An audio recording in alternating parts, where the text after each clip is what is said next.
The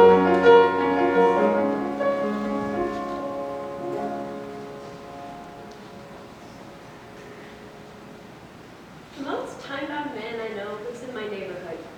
He's always in a hurry and always late. Always harassed and buzzed out. I'm not exactly sure what he does for a living, but it seems to involve buying and selling something downtown. He's a businessman. His choice of appropriate transportation is a brand new Range Rover, a vehicle built by the British for high adventure in the wilds of Africa. It is equally capable in steep canyons, quicksand, and blizzard conditions. It can outrun a lion and take a rhino charge head-on. This particular Beltmobile is equipped with a winch, a gun rack, a CB radio, as well as an impressive stereo system, a fax machine, and a coffee maker in the glove compartment. Daily, I see my neighbor rushing out of his house, burdened with the impediments of high adventure, carrying a golf bag, gym bag, lunch bag, raincoat, umbrella, sack of garbage for the garbage can, coffee, and his briefcase. About the briefcase. It is made of the purest, unblemished felting leather. The hides of 4 carefully selected cows that gave their lives that he might have this talisman of success. It has solid brass fittings, a combination lock, and his name embossed in gold. So it's a Tuesday morning around 7 o'clock this fine day in June, and the neighbor lady and I hit the road for work around the same time. She's a social worker from the Episcopal Church and drives her 10-year-old Ford, just get me there and get me back, please God, sedan. And I drive a 1952 GMC, go ahead and hit me, pickup truck. At the same time, the owner of the Range Rover rushes up. His life is leveraged to the max these days, and his mind is in 3 continents at once. He's in no mood for small talk. He grunts at us as he loads his lorry for the expedition downtown into the front seat. He cranks the mighty engine like he's on the pole of the Indianapolis 500. Uh-oh, he's left his coffee cup and briefcase on the roof of the Range Rover. And there they remain as he rolls away. To the rescue comes a nice lady social worker from the Episcopal Church. She chases after him, urgently honking a horn, which he ignores because he's already on his cellular phone talking to London. But finally, on ceasing, Gets the best of him. He throws his phone to the floor of the car, leans out the window, and displays the middle finger of his left hand. But the nice lady is focused on her rescue mission and honks on, all while begging him to stop. I, in the meantime, driving close behind as a kind of third float in this little parade, likewise try to get his attention with my awooga horn salvaged out of an old Model A. The combination of And awooga, finally gets his attention. He slams on the brakes, flings open the car door, and tries to get out without first unlatching his seatbelt.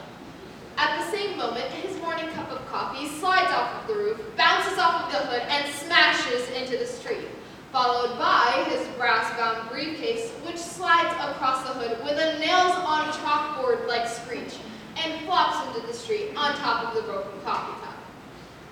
The dear lady, mission accomplished, coasts along the scene slowly, smiles, waves at her neighbor, dangling from the clutches of his seatbelt, and sings out, Have a nice day. And no, she did not, as you might anticipate, run over the briefcase. no, she did not. I did.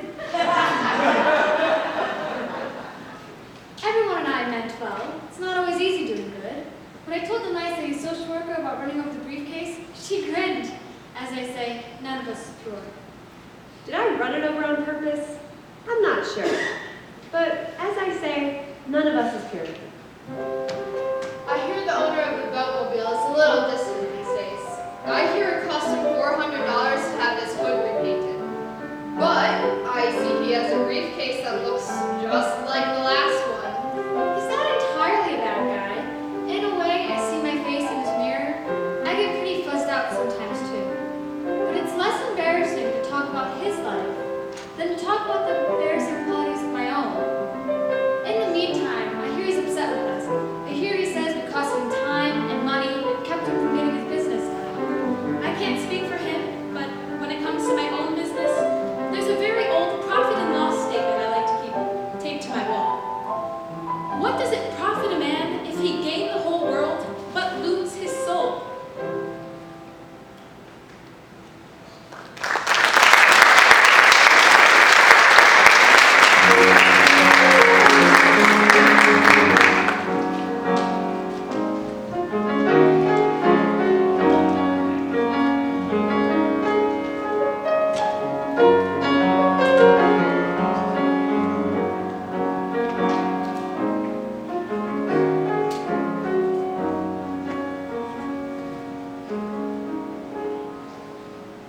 Next. Next! Where am I? Have you completed the form? Sure is a long climb up here. Yes. Have you completed the form? Almost. Almost. Yeah, I just have one question. A question? It's about this one blank. Which blank? The blank that says religion. Ah, yes. Do you believe in God? Well, I believe in Howard. You believe in Howard? It all has to do with my mother's maiden name. She belonged to a big family down in Memphis, the Howards, and I thought of myself as one of them. So what does that have to do with God? Well, around the age 4, I was packed up and sent off to Sunday school, where the first thing they taught me was the Lord's Prayer, which begins, Our Father, who art in heaven, hallowed be thy name. And what I heard was, Our Father, who art in heaven, hallowed be thy name. So, since kids tend to mutter their prayers anyways, no one knew exactly what it was I was saying. So I went right on believing that God's name was Howard and that I was a member of his family.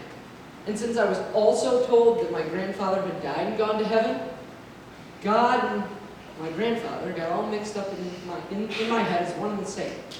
So I felt pretty comfy about God for a long time. And when I prayed at my bed each night, I thought about my grandfather.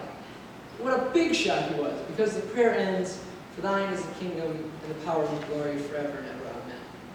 I felt pretty well connected to the universe for a very long time. You're putting me on, right? No, not at all.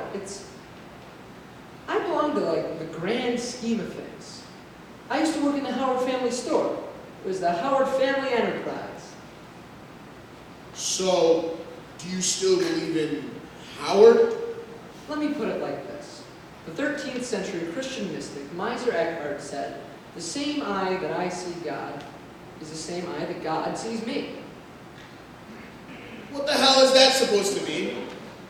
It means that not only do I believe in Howard, but Howard believes in me.